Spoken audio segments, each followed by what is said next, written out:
Um, Kabilang sa mga proyekto ng mga Diskaya who are involved in the flood control mess ay ang controversial project with the FDCP, ang Philippine Film Heritage Building sa Intramuros, na ayon sa aming mga nabasa ay may budget na a little less than 200 million. Ang nais naming malaman, ano ba ang estado nito ngayon? Let's go to that controversial building, the Philippine Film Heritage Building. Ano ang estado ngayon yan? Well, natapos na siya. Pero dumaan kami sa kalahating butas ng karayom.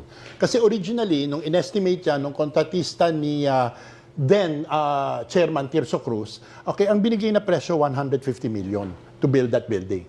Tapos, binigyan kami ng pera, ng insertion ni Senator Padilla, ni Robin Padilla, ng 150 million. Tapos sabi sa amin, tapos na ang building. Hindi na si Tirso ang chairman ako na ang chairman. Pagdating ko, kalahati pa lang. Okay, sabi ko, bakit ganito ito? Ang sabi, 150 phase 1 lang yun.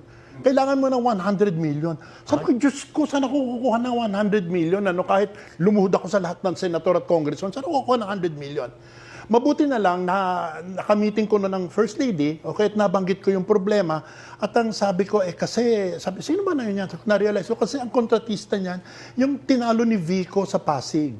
Ito ng Diskaya couple. Okay, so ayun, doon medyo pumilantik ang tenga ng First Lady, pumunta.